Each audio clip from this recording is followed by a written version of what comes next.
It's time to get all your Star Wars news in a single file. From Fantha Tracks TV, this is Good Morning Tatooine!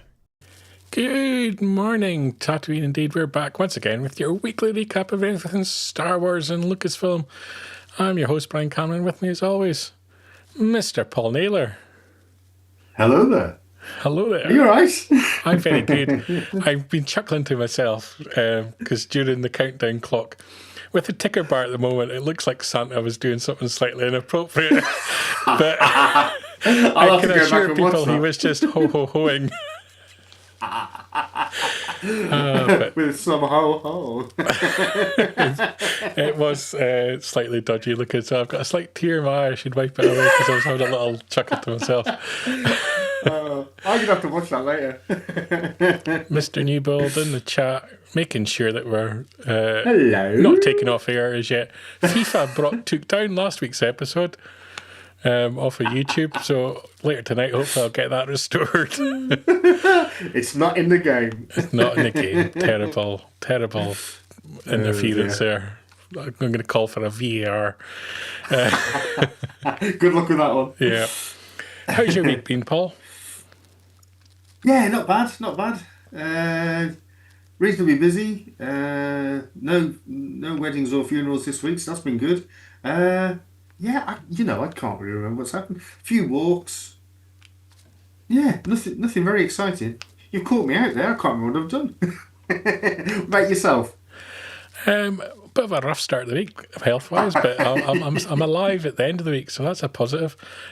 Steve Jordan on Facebook there. Good evening, all. I bet it's 9 p.m. there in the UK. It is indeed. It is.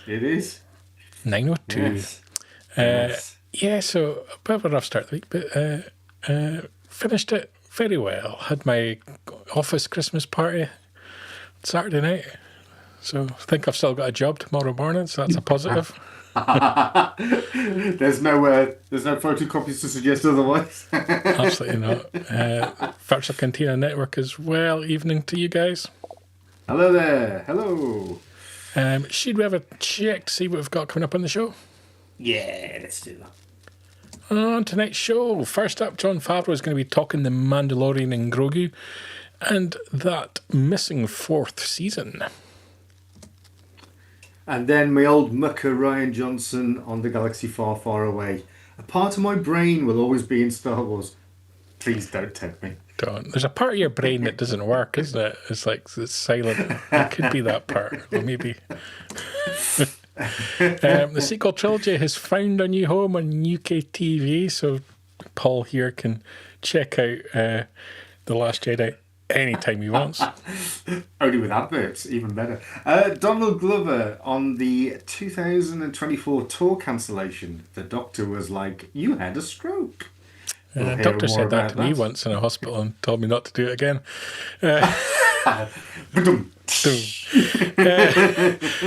There we go. That could have been a joke written by Sir Tom Stoppard, couldn't it? He could have been. Script doctor to Star Wars and Indiana Jones. That's his connection here. but an extraordinary writer as well. Sadly passed away this past week. I have to admit, that's news to me that Sir Tom Stoppard was involved in either of those. Shawn Levy on Star Wars Starfighter. I'm sort of inspired and gleeful, so that sounds positive. Keeping the Starfighter theme, we also learned that Thomas Newman is going to be scoring the film, which is something of quite a coup because he's done quite a number of films that I quite enjoy the musical score to, including The Shawshank Redemption. Which is an amazing film. And then what else have we got, Brian? We've got Thank the Maker, VIP ticket holder exclusive BB-8 poster for those that want to get on board with that event. It's coming up this coming weekend. Yeah, hot in the back of the announcement that Stargate would be returning to the TV airwaves on Amazon. Former Stargate actress herself, Claudia Black's been talking Ahsoka. She was obviously one of the Night Sisters in season 1. Sadly, she's letting us know that she's not going to be back for season 2, and she's going to be explaining why. So what's she talking about?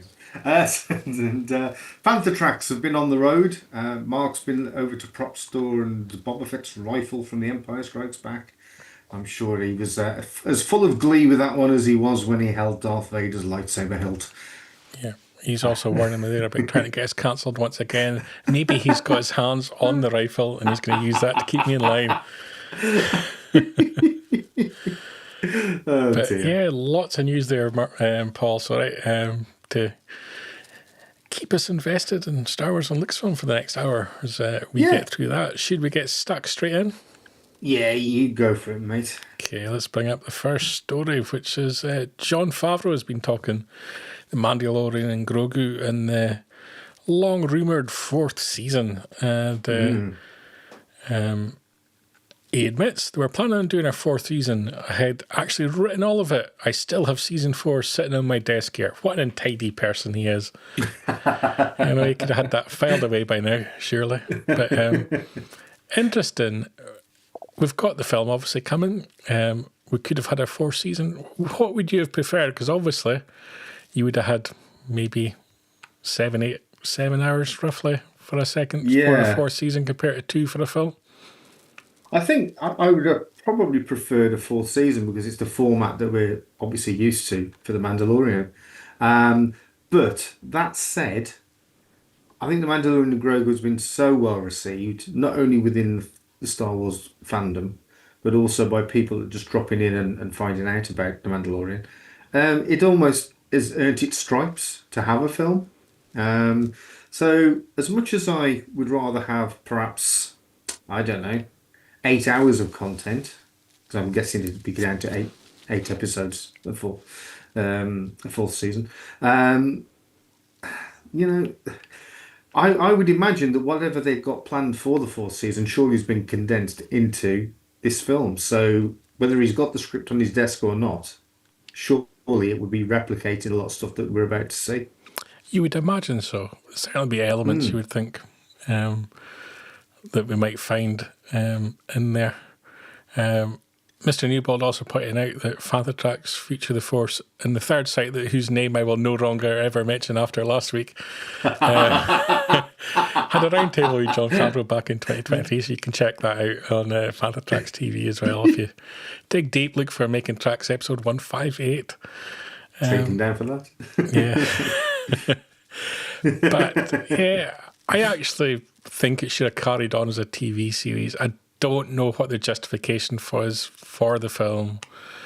If it was something climactic, but we kind of ended with a sort of John Boy type Walton's ending to season 3. It was very bizarre, wasn't it? And I don't know what the film's looking to achieve. So yeah, that's my one concern, I think. Yeah, this sort of smacks of he's been brought out of retirement to go on a mission. But yeah, you're right. That final sort of fade out to a circle on Grogu, that was horrendous. Yeah. Yeah, definitely. Yeah. Talking of horrendous, Rian Johnson. The swift link there. It's seamless. Seamless. He's on his Knives Out media tour at the moment with the third iteration in his Murder, She Wrote-esque film series out now on Netflix. He's always gets asked about Star Wars, and he was asked this past week about Star Wars once again, and basically his response was, "A part of my brain will always be in Star Wars. It's so much part of me and the way I think." He isn't saying goodbye to it, is basically what the article says, that he signed on to do a fresh Star Wars trilogy in 2017, and the plan seems effectively dead, but he's still thinking Star Wars in his head somewhere. I hope not. There's a part of his brain always in Star Wars. Well, let's hope it's heading towards an asteroid in the asteroid field. Yeah, I just wish somebody would underline this and say that's it. All done. I don't think it's good for him. I don't think it's good for Lucasfilm to go back to it. I think everything around him is far too toxic, and I don't think it would do anyone any good whatsoever. But let's just say his film series and his TV series, Poker Face, I think, is his TV series. If they all start failing, you could see him coming back. No, don't. He could end up on ITVX alongside Love Island and his film The Last Jedi. Obviously, ITV here in the UK, and its streaming service, ITVX, has struck a deal with Disney, and so it has a Taste of Disney Plus section within the app, which gives you first season looks at some of the better properties. Andor's been on there. And just in time for Christmas, the Star Wars sequel trilogy is going to be streaming on the platform. Force Awakens, Last Jedi, and The Rise of Skywalker, all three. So I kind of expect we'll probably get to see it on mainstream ITV as well. Are you excited to check out any of these again? Yeah, so these were shown on mainstream ITV in the recent weeks, which is why they're now parked on ITVX as rewatchable. I don't know how long they'll be on there for, and I think the only real benefit of this is if you've not got Disney Plus, but you have got ITVX, well then you'll be able to watch some Star Wars. But I would imagine that they'll have adverts forced between them unless you've spent the extra bit of money. So yeah, I'll stick with my Disney Plus for viewing pleasure. Yeah, but as Steve Jordan said, there's a lot of people have quit on Disney Plus, and with the cost having risen so dramatically as well, for a lot of people, I can see a lot more people checking out the platform. So there probably is going to be people out there looking for other ways to get their Star Wars fixes. Absolutely. I think the answer to it really is hold on to your Blu-ray player or your DVD player and hold on to your discs, because they can't take that away from you. They'll try. No, they will, yeah.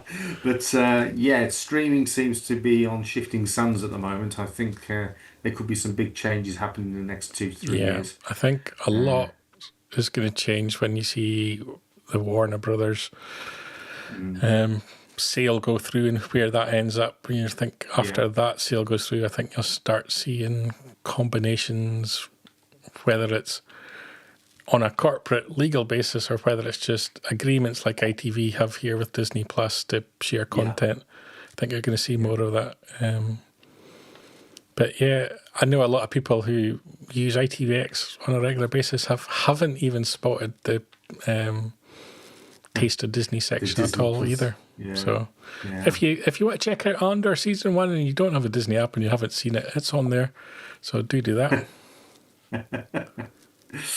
Yeah. So we'll see. We'll see what happens with that in the future. Even into Pilot 15443 as well over on YouTube. Hello there. So that is ITV and the streaming of the sequel trilogy. Next up on the news front, Donald Glover on cancelling his 2024 tour.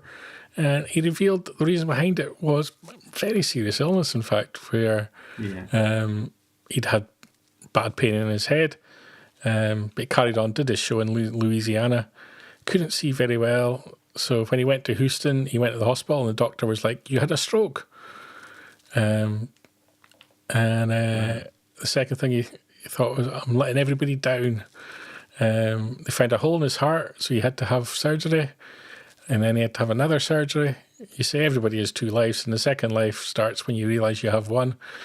You should be living your life how you want. If you have to do this again, it can only get better. So yeah, quite shocking news, and perhaps tells you a lot about why we haven't really heard much on the development of Lando, whether it be a TV series or a movie.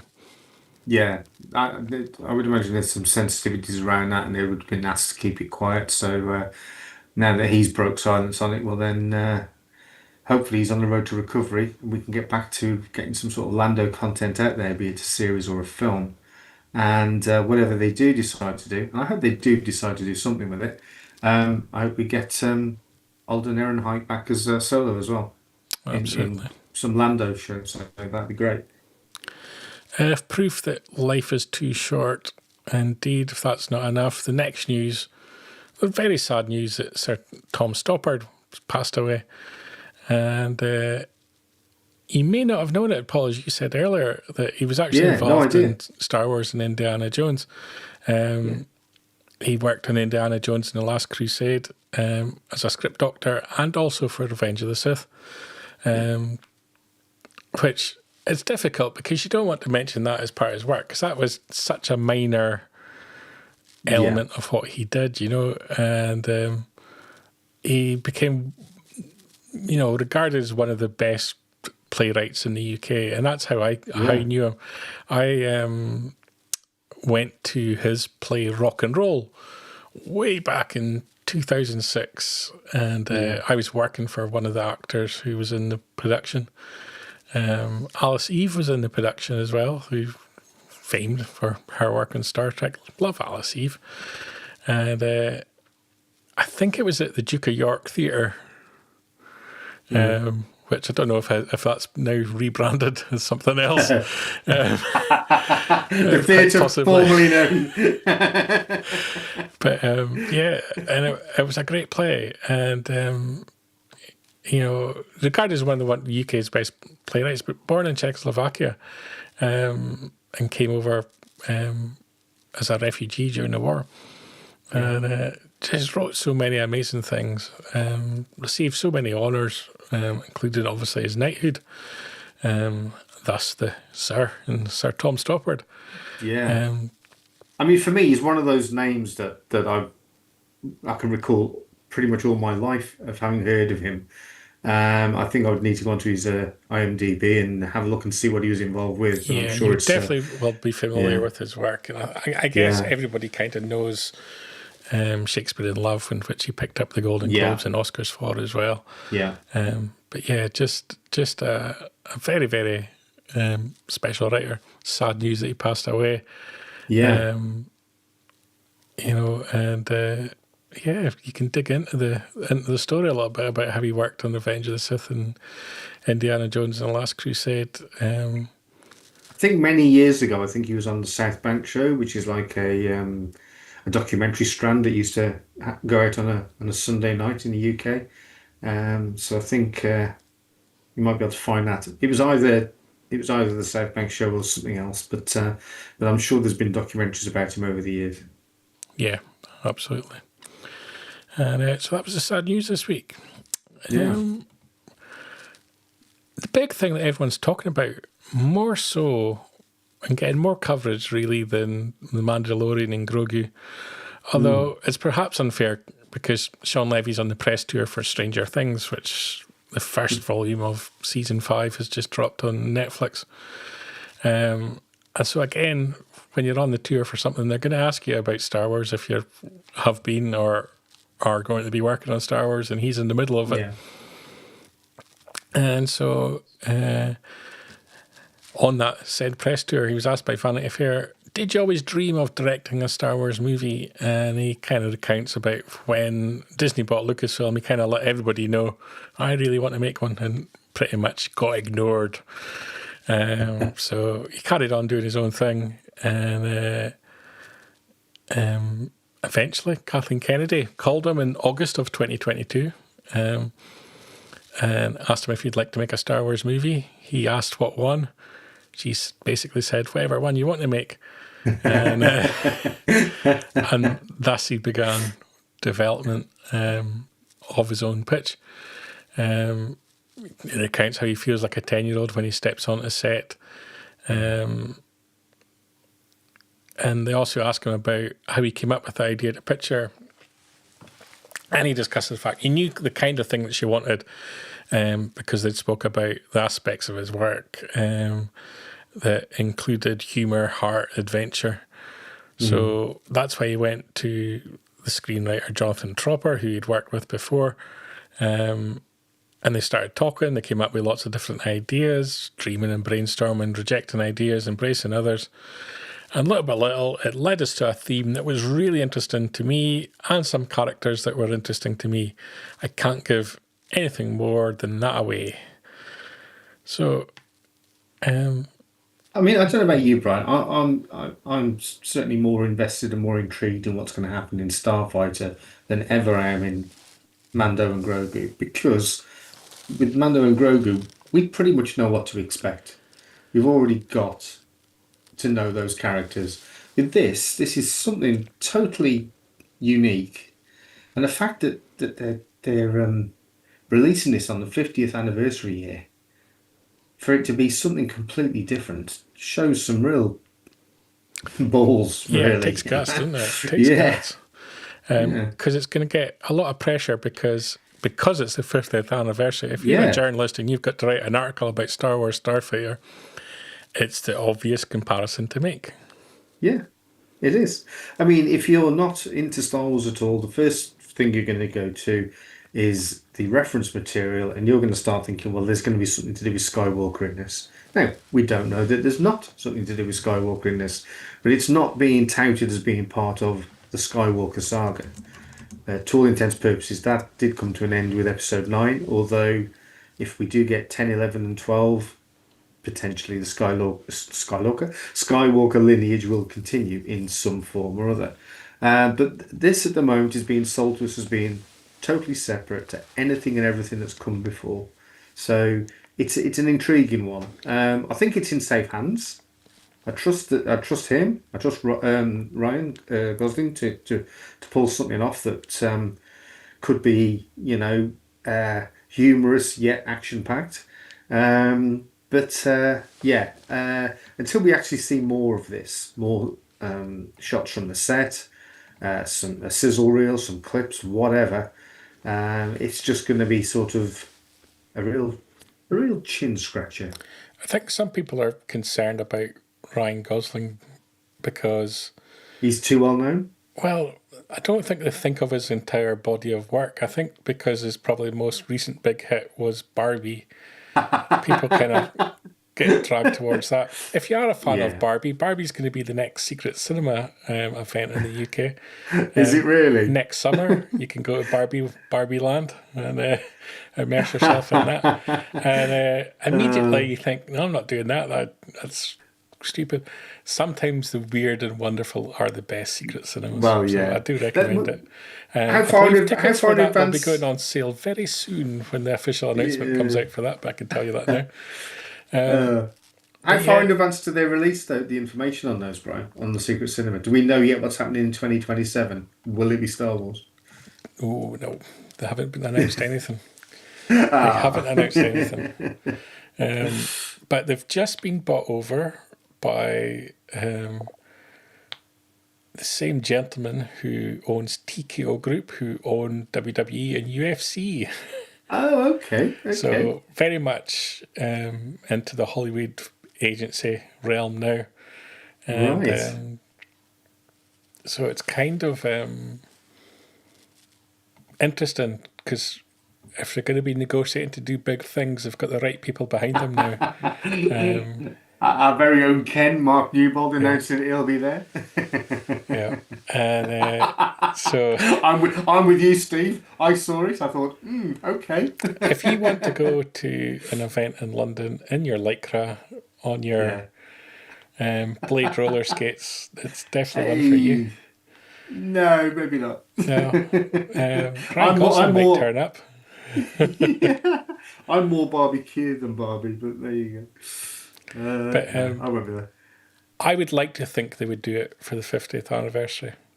I would hope so. But obviously, you require the license from Lucasfilm to do it and the permission to do it. It's not something they can do without that. So with the body that's currently doing WWE and various taking on the license, do you think there's a possibility that Secret Cinema could move to a multi-site? So their plan, as I understand it, in the UK is to have a permanent site. Okay. So and they will continue swapping over what they do within that permanent site.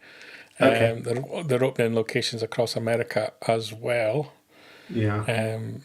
And they're going to be not just necessarily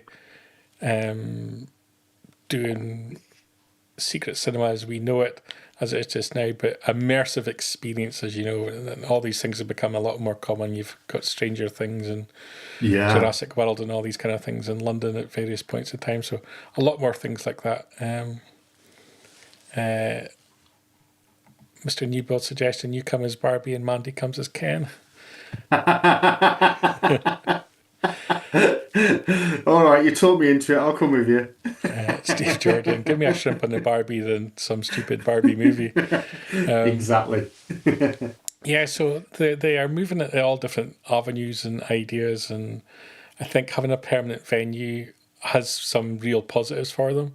But it's also kind of fun finding out the day of, right, this is where you need to go. And go into a weird and wonderful, wacky location. And sometimes the weird and wacky locations have helped. Yeah. With regards. Is that what it's always been? It's almost like a rave culture kind of idea where you don't know where it is until the last minute. Yeah. Right. Okay. So I remember doing Dirty Dancing at the Olympic Park. Of course you do. Which was great. It was brilliant. I loved it. Back to the Future was phenomenal. Empire Strikes Back, I believe, was good. The car kind of drove through the middle of the crowd and before it blasted off into a different time zone. And I've been to so many of them. And the weird and wacky cult classics are generally the best because people put more effort into them. I always tell people, don't do the horror ones.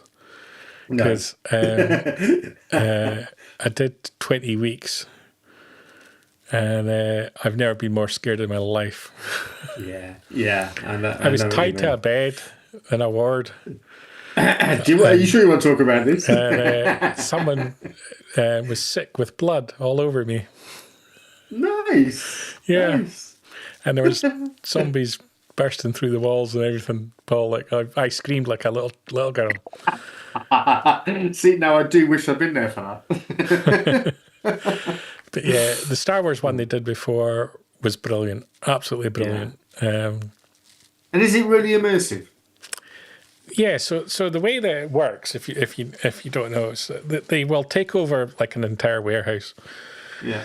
And so they had stormtroopers walking about. They had like a Tatooine kind of set. Where you could go into the hut and get taught by like an Obi-Wan type figure. They had a cantina bar where you could go and buy drinks and snacks, and they had Twilight dancers that you could give your credits to, and they would give you a dance. You could get arrested by the Empire and jailed. Nice. They had Jawas you could trade with, so you could take, you were encouraged to bring certain things with you that you could trade with the Jawas, and it's as much as you put into it as possible. Then at some point in the evening, they then begin showing the film, which tends to be on a giant screen. But whilst they're showing the film, Darth Vader and Luke might be having a lightsaber battle on a balcony above you, or a full-size X-Wing flew over our heads during it as well at the Battle of Yavin. Brilliant. Brilliant. So it's almost split into two parts. It's the have fun in these various Star Wars worlds and settings that we have built. Yeah. Then we'll have the movie, and there'll be elements added during the movie. To give you that 4D effect. Yeah. Yes. Yeah. As Mark says, Empire was fantastic. Can't believe that was 10 years ago. Last one we did with Mark and Mr. Booker as well. Excuse me whilst I sneeze.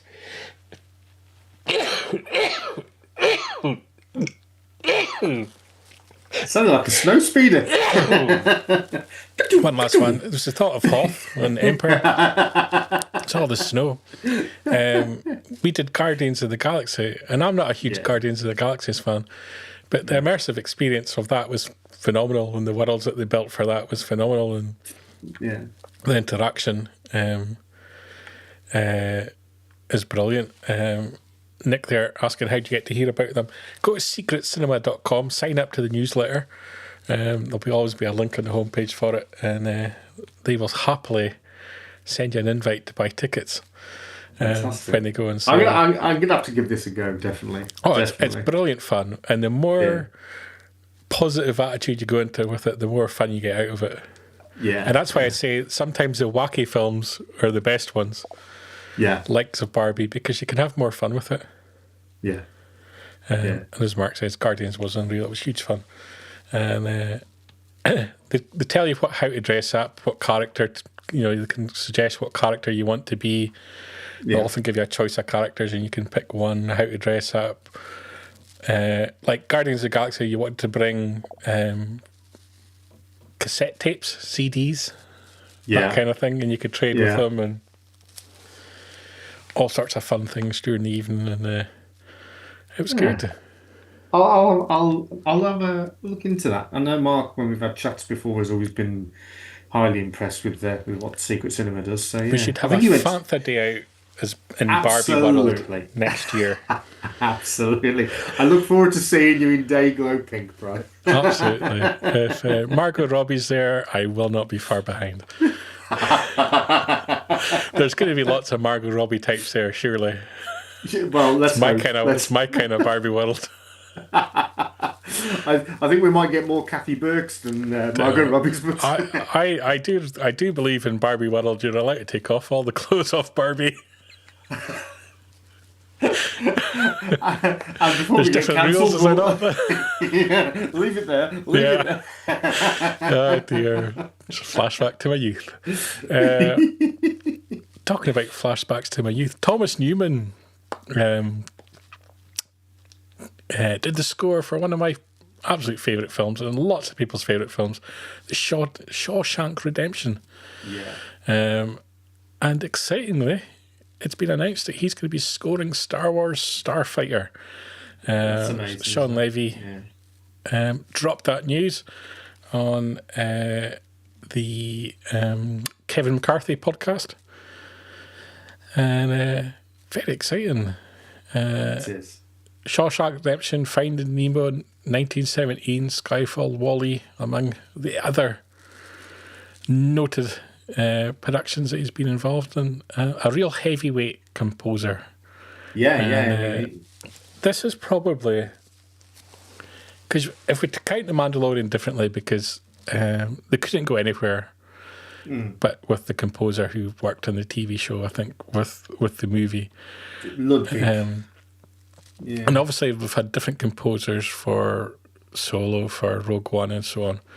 But somehow, and I don't know if it's just because it's 50th anniversary, Starfighter kind of feels like the first Star Wars project where it's kind of had to deviate from John Williams, but it still be sort of, it feels like it's still a core Star Wars film, if that makes sense.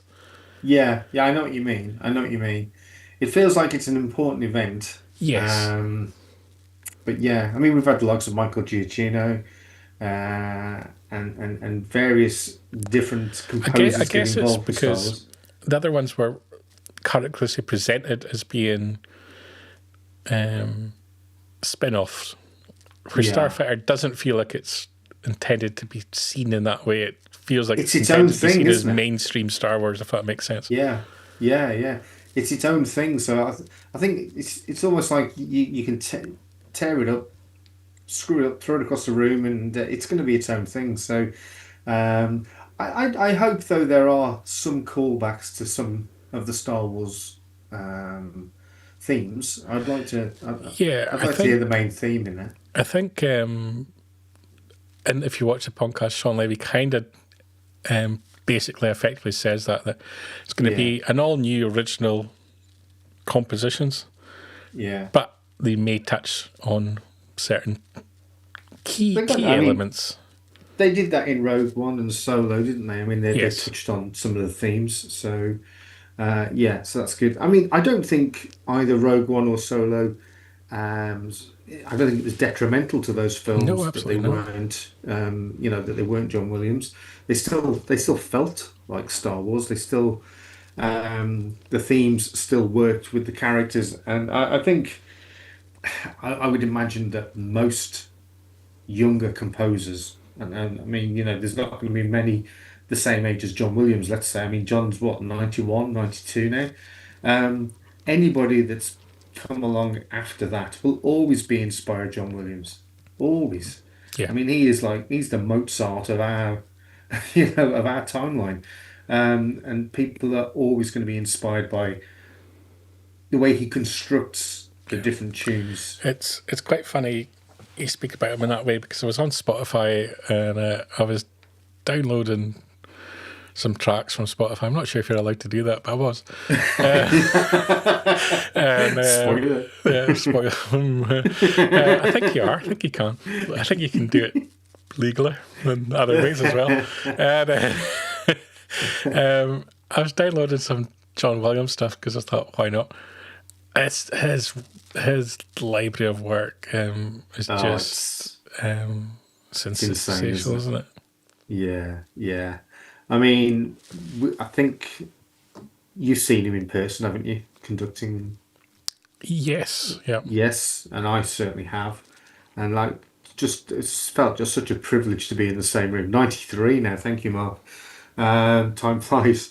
I think I saw him when he was about 91, 92. So whenever it was, I was over in at Anaheim at Star Wars Celebration, and he came out and he conducted 3 songs. There was the Obi-Wan Kenobi theme. Would it have been Anaheim or would it have been somewhere? Anyway, Chicago. It might have been Chicago, yeah. So anyway, he came out and he conducted a couple of Star Wars tunes. The theme to Obi-Wan, the Darth Vader theme from Empire Strikes Back, but also Indiana Jones, and that's when Harrison Ford came out. So I was in bits. I was in the same room as like 2 of my heroes, and it's you'll never surpass what he's achieved in films. Never. No. He's up there with Taylor Swift. Yes. For the young ones. That's for the young ones. Or Taylor Gray? No. Taylor Gray. Thank the Maker. VIP ticket holders are going to get an exclusive BB-8 poster. Yeah. As seen here, Thank the Makers convention here in the UK. It's getting held. Is it next weekend? I think it's next weekend. It's this coming weekend. Yeah, this coming weekend. Unfortunately, in Fordingbridge, which is in the New Forest, not too far from London, a train ride away. Yeah. And if you bought a VIP ticket, this is a poster you're going to be getting to see. And as Mr. Newbold describes it, a number of BB-8 dads are going to be at the event, including Jake Lunt-Davies and Brian Herring, if you want to get it signed, as well as Creature Shop Supremo Neil Scanlon. Tickets are still available, but they are very close to running out. Yeah. So if you would like this poster from Impatient Potato, be sure to get your VIP ticket now, because I think there's only a handful left. Let's read some of the guests out. Sonny Merchant, Matt Sterling, Katie Coleman, Kieran Shah, Neil Scanlon, Oliver Steeples, Jake Lunt-Davies, Brian Herron, Martin Rezard, Lee Tursley, and with guest moderator Pablo Hidalgo. So as you can tell by the name of the show, it is Thank the Maker. It is about the makers of all things Star Wars, which is fantastic to hear their stories and to see them front and centre, because quite often, and especially in the Disney era, the people making the films, stories aren't necessarily told, because we're not getting the sort of making of books done in the same way as we have had for the first sort of 6 films in the saga. So this is a great way to hear from them, and obviously Pablo's got his own amazing stories and things to talk about, as well as moderating the whole event. So Saturday the 6th of December will be at the same hall in Fordingbridge, is Farthest From, which is a toy collectors convention, if you're into retro Star Wars content. Then on Sunday the 7th of December, Thank the Maker convention is taking place, and so be sure to be there. Fantha Tracks will be on site. Sunday I won't be there because I'll be on holiday, unfortunately. I'll be in the Canaries, but I did go to Andmore, which was earlier this year, and that was the first of this type of event that was created by Dave Tree and co. It was fantastic, and like you say, it's a little bit like going to a making of Star Wars event. It's a bit like back in the day when you'd get your half-an-hour documentary, The Making of Star Wars or The Making of The Empire Strikes Back. All the people that were involved in getting together the content that we know and love, it's amazing. You just need to. What's Orlando 2017? What's he on about? I think he's on about when John Williams brought out. It could have been. I don't believe it was. No. That was no. It wasn't that one. Definitely wasn't that one. But that's when Mark would have seen him last year. The Andmore event, which obviously focused on Andor, was brilliant, and I'm so glad you got me the badge. I was very excited. I did. I got you the badge, mate. I got you the badge. But I'm glad that they're doing more content along in the same vein, because it was such a unique show. It got such good reviews, and there were people that said, "Really wish I could have been there." So I'm not surprised that we've got something again. Maybe a bit surprised we've got 2 in 1 year, which is that's no mean feat. It's brilliant. But yeah, this will be an essential one to go to, and I look forward to see what Dave comes up next, because I think there will be something else following very soon. He's corrected himself here. Anaheim 2022. That sounds right. That's I think that was the one I didn't go to. Yeah. Paul McHugh, his worst celebration memory was waiting all night for a Williams wristband with you, Paul. Then watching a live stream in the room next door. Pissed. Yeah. Honestly, I mean, me and Paul, we like I said, we were sat there. We were quite near the front by the entrance. We thought, we're in here, we've sorted. What we hadn't realised is before we'd arrived there'd been a bunch of other people that they'd let in out of the cold, fed them pizza or whatever, and smuggled them off into like some queuing system. And that the wristbands that we'd got weren't for the live panel, but were just to be sat in a room watching a screen. We may as well have been sat in a hotel room watching it. It felt quite sad. Yeah. But I was glad to spend it with you, Paul. Yeah. You know, at the end of the day, it was a shared experience. Yeah.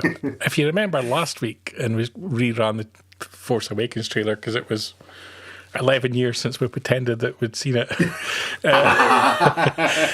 remember that? I remember being at Celebration, and I was with Paul McHugh, and I was with Martin Keeler, and the tears just streaming down all our faces as Han said, "We're home," to Chewie, and it was brilliant. And I remember afterwards, and across the other side of the hall, Matt Booker's with Mark Newbold, and I can't remember, there was someone up above us as well. I can't remember who was at all working for the same site. That's one of my happiest Celebration memories, because you had to be in that room.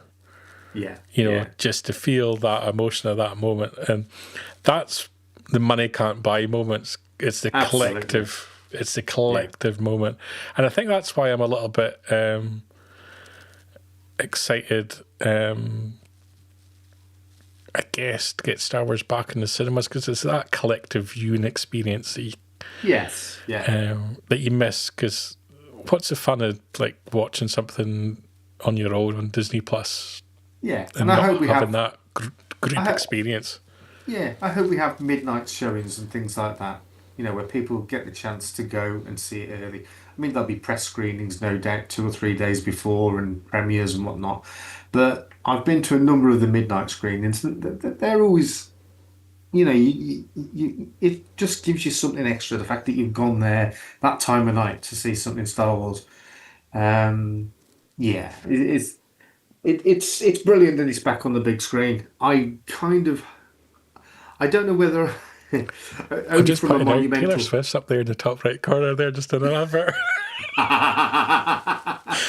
They See? heard me. Google adverts heard me there. There you go. Yeah, I still think it would have been more monumental to leave it until 2027 to release something Star Wars on the big screen again. Yeah. I think that would, it almost seems a bit of a damp squib to have something coming up next year. Don't get me wrong, I'm still all for it, but it would have just been nicer. I'm just neat and tidy like that.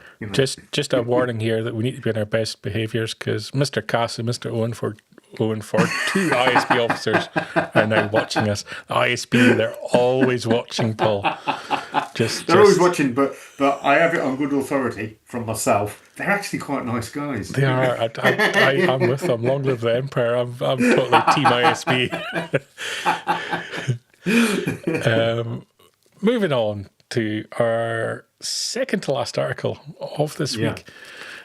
Claudia Black, who was one of the Night Sisters in Ahsoka Season 1, she's been talking to the media. I imagine a very busy week for her, because Amazon have just announced the return of Stargate with a fourth TV series. Was it 14 years, I think, since the last one? Yeah. I should know. And you were really big into Stargate. 11 or 14 years, I can't remember. Yeah. And I've known about this plan for a little while, because I have very good friends in the world of Stargate, because I used to be very much deep into it.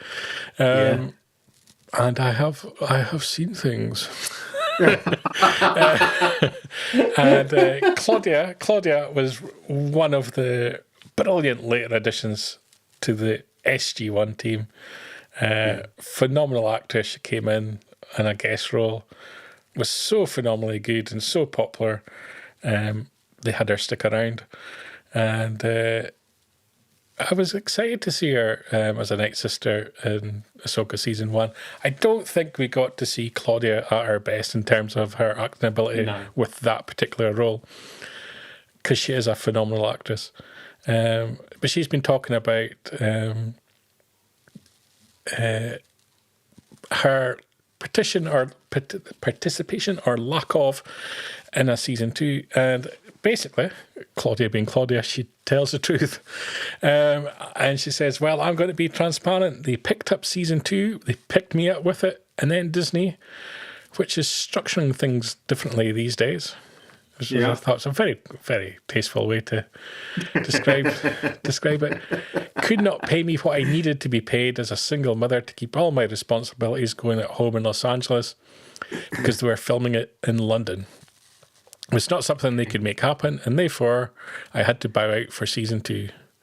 It was very sad for me. I sent an email to Dave Filoni thanking him, and I said, what a ride. Everybody like me who grew up in the 70s and 80s has always been into the Star Wars universe, and it's a very playful environment to work in.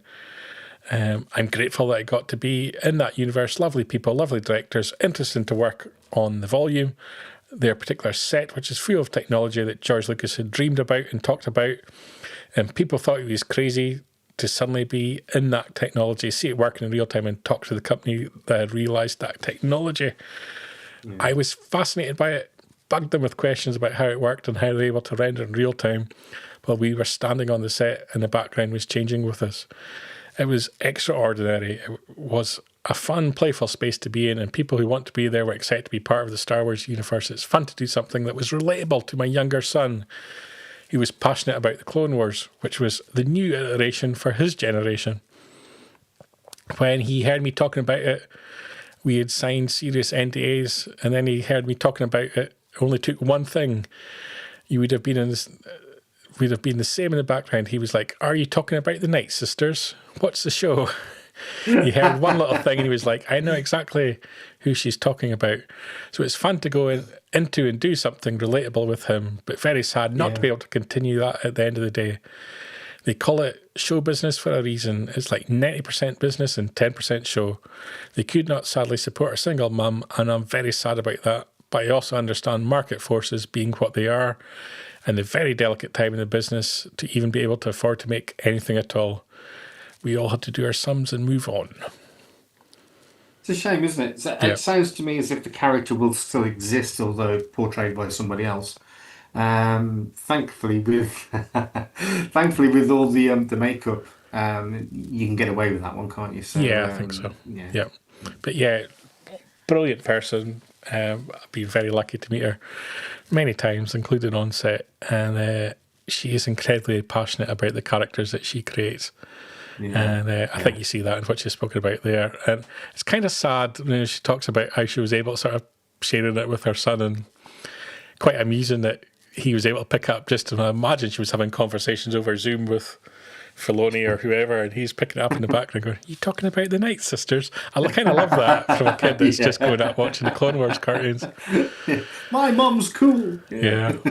So, sad that she's not going to be in it, but to be fair, I think you could bring Claudia Black back to Star Wars in another role that would be more suited, I think, to her abilities as an actress to really create characters. That sort of level of makeup applied to you, I think if you were a more natural character later on, you could get away with it easily. Yeah. And Steve there, he's loving Clone Wars too. Yeah. Let's move on to their last article of the week, Paul. Okay. Where you can see, look at that little grin on Mr. Newble's face there on the right-hand side. Fantha Tracks has been back on the road. Mr. Newbold has been down to see what Propstore have got in store for their next big auction. And of interest of most, I think, to Star Wars fans, is the fact that Boba Fett's rifle from The Empire Strikes Back is going up to auction. So, as Mark describes, he headed down to the Cumberland Hotel in Great Cumberland Place in London, very swanky. For an up-close and personal look at some movie treasures, including Buddy's outfit from Elf, big Jon Favreau movie, love that film. It is great. Although it's very trippy cartoon elements at the start. Marty's Hollowboy from Back to the Future 2. Alan Rickman's script from Die Hard, proper Christmas movie. And most significantly to us, Boba Fett, screen photo and serial number matched EE3 carbine rifle from The Empire Strikes Back, which is going to go under the hammer at the Entertainment Memorabilia Live Auction Winter 2025, taking place in person on the 5th of December at said Cumberland Hotel, and also online on the 6th and 7th. So that's Friday, Saturday and Sunday. That's during Thank the Maker. As Mark describes, he had a plan. He was getting up at 9 o'clock from what he describes as a cheap and cheerful room. I bet it's not. No, it won't be. And he was going to get the tube, but apparently there was problems, so he had to get a taxi. Do you think I'm going to be getting a bill here? He's building it up, isn't he? He's kind of warning. I'm honest, it was a cheap hotel, and I had to get a taxi. It wasn't my fault. Dear. Thankfully, there shouldn't be any food bills because they were giving up some pastries and drinks. You see, he's given too much information here, Mark Paul. He's been off his food anyway. He's supposed to be flued. He was supposed to be ill this week. He's going to all these events. Now we find out he's been gallivanting to London. He's never going to be better, is he? Yeah. Come on, Mark. Calm it down. And here we have the star of the auction. Carrying an estimate of 350,000 to 700,000. So if you haven't got me a Christmas present yet, you've got the opportunity to pick this up. Do be aware of the auction fee on top. And beautiful image there of it. Looks very impressive. Yeah. It does. There you can see it on film. Did Mark get to hold it like he did with the hilt of Vader's lightsaber? I don't believe he did. No. As he describes it, like the Darth Vader lightsaber that he got to play around with back in August. He was there with Jamie Benning from, I can never say this, and I hate that I can never say it, Filmumentaries. Oh, look, I did not bad there. That was not bad. That was all right. That was acceptable. And, along with Paul and James from the excellent Code Clearance Blue podcast. We were checking out these. So you had would that have been Dak's helmet? Rebel pilot's helmet from Emperor as well. I think Dak had that helmet, but I think it was also a generic one that a lot of the pilots had as well. Yeah. A droid's hand. Nobody wants that. There's a lightsaber. Oh, Indy's hat. yeah. All sorts of very nice things. Always going up. Superman's cape. Superman's cape, fantastic. Yeah. And Yeah. you can learn all about it on a very special episode of Making Tracks. Propstore Boba Fett Emperor Rifle event. So go and check that out on your podcatcher of choice. Look for Fantha Tracks Radio, and you'll see the logo with the Fantha with the creepy C-3PO eyes. Now, Brian, I don't want you to get your hopes up, because I did get you an and more badge earlier this year, so that's your Christmas present. All right. As Mark describes it, he didn't get to hold it, sadly. I was so bunged up with yuck. Everyone wisely kept their distance. He says this now. You see, he's trying to cover his tracks. Sicky. Steve's got a 3D printed one of that Boba carbine. Nice. Here's your chance to get the real one, Steve. Yeah. It's cheap. Cheap as chips. As Mark claims the hotel was cheap. Oh, well, we'll see. We'll be Was the it as judge cheap of as the that. one I took him to a hotel in London earlier this year. Was it as cheap as that one? So, yeah, it's going to be interesting to see what it makes, because, as it says, not only is it photo matched, it's the hero screen carbine, and it's serial number matched. You know, you can't get better provenance than that. No. So I think this is going to get the top end of collectors and going after that. And with it being such an iconic character. Yeah. Has the characters been somewhat tainted by what they've done in Disney, or can people separate the old from the new? I think Boba Fett's still as popular as ever. Yeah. Because there's been so much content around Boba Fett, whether it be novels or comics or whatever, that have been pretty poor. Yeah. That a pretty poor TV show didn't damage the character either. See, I kind of liked it. I thought it was okay. Just because you were in it. Yeah. I wish.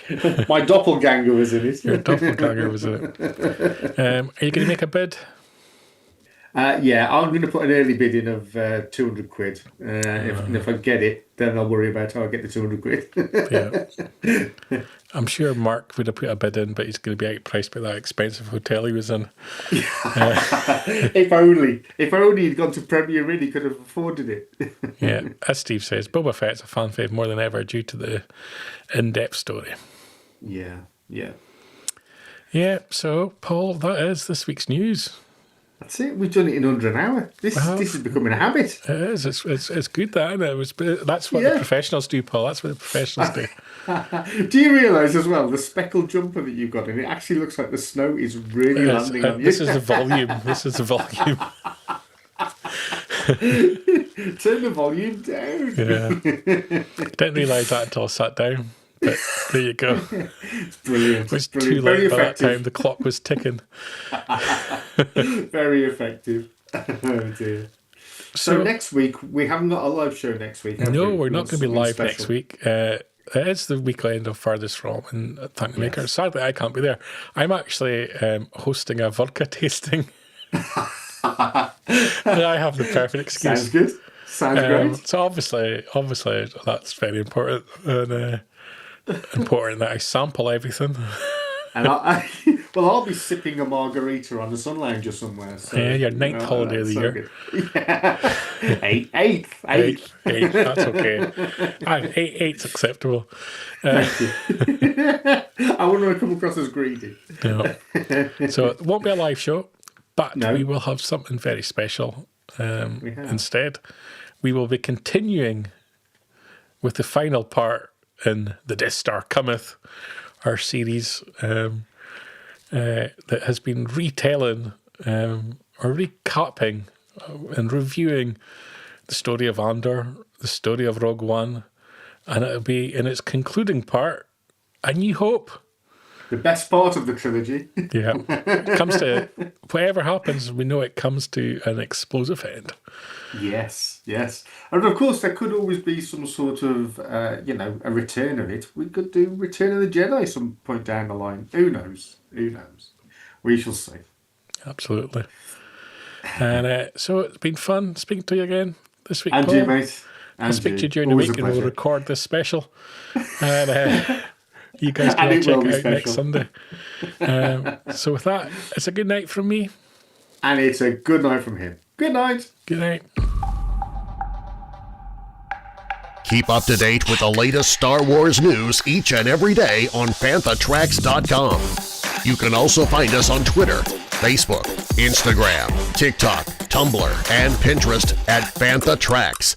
And be sure to like, comment, subscribe, and follow Fantha Tracks TV to be alerted to new content and to be a part of our live shows.